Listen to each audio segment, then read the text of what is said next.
Assalamualaikum warahmatullahi wabarakatuh. Salam sejahtera untuk kita semua. Apa kabar anak-anak dimanapun berada?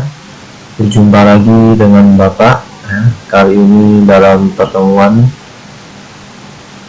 tentang pelajaran prakarya dan kewirausahaan untuk kelas 10 MIPA sampai IPS SMA Setiabudi Sungai semester ganjil tahun pelajaran 2020-2021 atau biasa mapel ini disingkat dengan singkatan mapel PKWU.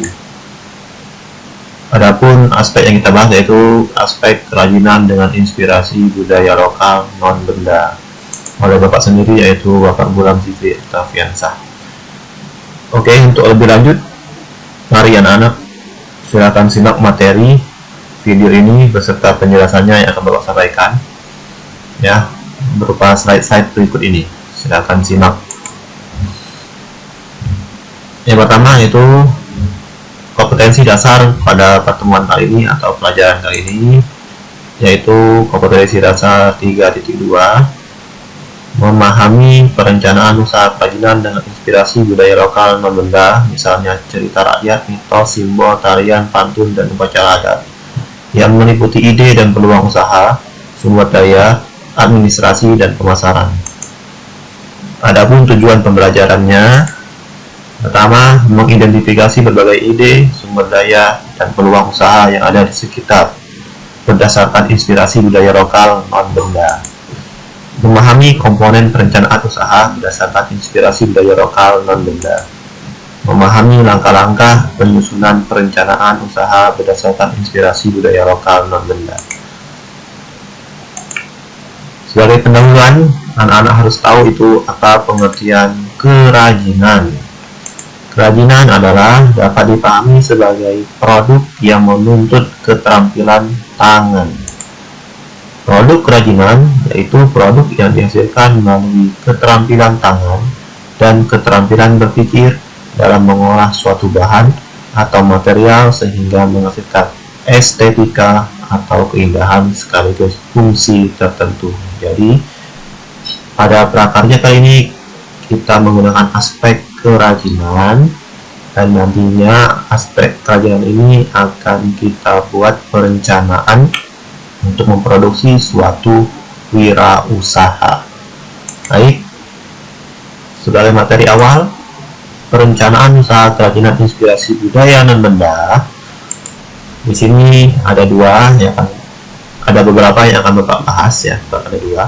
Ada beberapa. Yang pertama itu budaya tradisional sebagai sumber inspirasi. Artinya di sini kita tinggal di Indonesia, ya, kita sebagai warga negara Indonesia yang sangat kaya dengan budaya tradisional, nah, yang merupakan adat yang berlaku pada setiap kelompok etnik atau suku budaya. Kita harus bangga dimanapun kita berada bahwa Indonesia termasuk negara dengan suku yang terbanyaknya, dan kita berada di satu negara namanya negara Indonesia dengan beragam suku dan budaya. Jadi kita harus bangga sebagai warga negara Indonesia. Kita harus mempertahankan ini dan mewarisinya kepada anak cucu nantinya. Baik, adapun macam-macam kelompok budaya tradisi itu dibagi menjadi dua. Budaya tradisional dibagi menjadi dua, budaya non-benda dan artefak atau objek budaya. Untuk semester ini yang kita bahas yaitu budaya non-benda, sedangkan artefak atau objek budaya akan dibahas pada semester berikutnya. Adapun apa saja aspek budaya non-benda ini? Di sini ada 4. Yang pertama, pantun, cerita rakyat, tarian, upacara adat, dan lain-lain. Ini termasuk tadi adalah mitos ya. Mitos suatu daerah mempercayai sesuatu, bahwa daerah tersebut ada cerita, jadi ini sebagai budaya, dan budaya itu namanya adalah budaya non-benda. Jadi inilah nanti beberapa budaya non-benda ini nantinya akan dibuat menjadi suatu produk kerajinan. Berikutnya sebagai contoh, tari sambut di Provinsi Kepulauan Bangka Belitung. Ini ada gambarnya. Tari sambut khususnya Kabupaten Bangka kita merupakan tarian yang berarti sopan santunnya untuk menyambut para tamu yang datang ke Bangka Belitung dengan menggunakan pakaian tradisional dan diiringi musik tradisional yang dimainkan dengan alat musik tradisional. Untuk pakaian, musik, alat musik ya, ini termasuk budaya benda. Sedangkan musik termasuk musik tradisional atau lagu daerah termasuk budaya non benda, dan tarian ini termasuk dalam kelompok budaya non benda. Jadi tari sambut ini adalah gabungan antara budaya non benda dengan budaya artefak atau objek budaya itu sendiri. Jadi tarian, simbol, pakaian musik, dan alat musik tersebut dapat menjadi sumber inspirasi dari pembuatan kerajinan. Tarian, simbol, dan musik merupakan produk budaya non-benda, sedangkan pakaian, perlengkapan tari, dan alat musik merupakan artefak atau objek budaya. Ya. Satu contoh saja bisa digabungkan di sini ya. Berikutnya B. Sumber daya, material, teknik, dan ide kerajinan dengan inspirasi budaya non-benda. Kegiatan wirausaha didukung oleh ketersediaan sumber daya manusia, material, peralatan, cara kerja, pasar, dan pendanaan. Istilah ini kita kenal dengan istilah 6M ya. Nah, yaitu man, manusia, money, uang, material, bahan, mesin, peralatan, metode, cara kerja, dan market, pasar. Berikut diagramnya. Jadi wirausaha dikaitkan dengan 6M. Metode, man, material, market, mesin, dan money. Wirausaha kerajinan dengan inspirasi budaya non-benda dapat dimulai dengan melihat potensi bahan baku atau material, keterampilan produksi, man dan mesin, dan budaya lokal yang ada di daerah setempat. Wirausaha kerajinan dengan inspirasi budaya akan menawarkan karya-karya kerajinan inovatif kepada pasaran atau market. Dari produk kerajinan ini adalah orang-orang yang menghargai dan mencintai kebudayaan tradisional. Kemampuan mengatur keuangan atau money dalam kegiatan usaha akan menjamin keberlangsungan dan pengembangan usaha. Jadi 6M ini berkaitan satu sama lain dengan wirausaha. Jadi nama ini adalah langkah-langkah dalam perencanaan untuk berwirausaha. Sebagai contoh yang ini adalah berwirausaha kerajinan dengan inspirasi budaya non-benda. Berikutnya, ragam budaya tradisional non-benda yang terdapat di daerah akan menjadi inspirasi untuk perancangan kerajinan yang akan dibuat. Jadi nanti anak-anak dengan mengadopsi atau mengangkat ragam budaya tradisional non-benda, nanti Anda akan membuat suatu kerajinan yang Anda nanti akan diinspirasi dari budaya tradisional non-benda tersebut.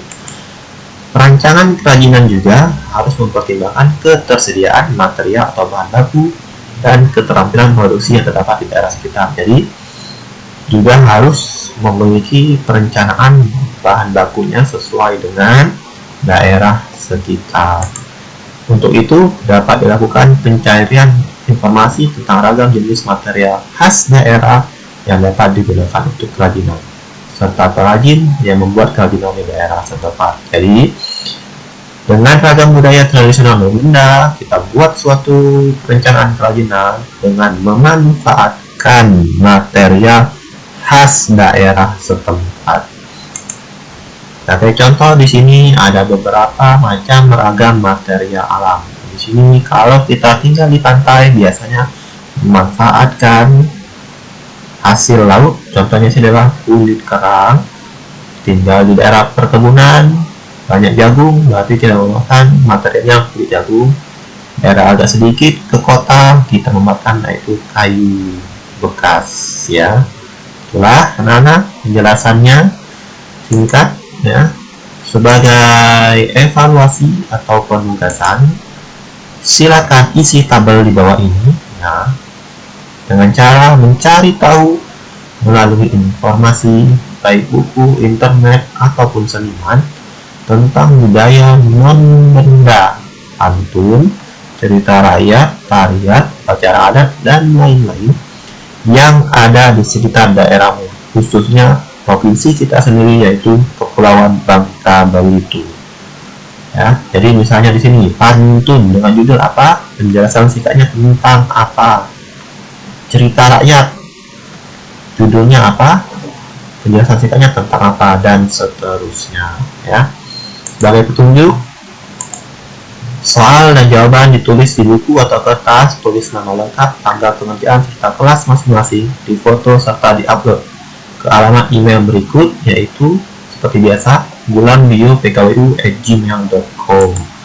Tugas dikumpulkan paling lambat 2 minggu setelah materi ini ditonton dan dibagikan, yaitu pada tanggal 4 September 2020.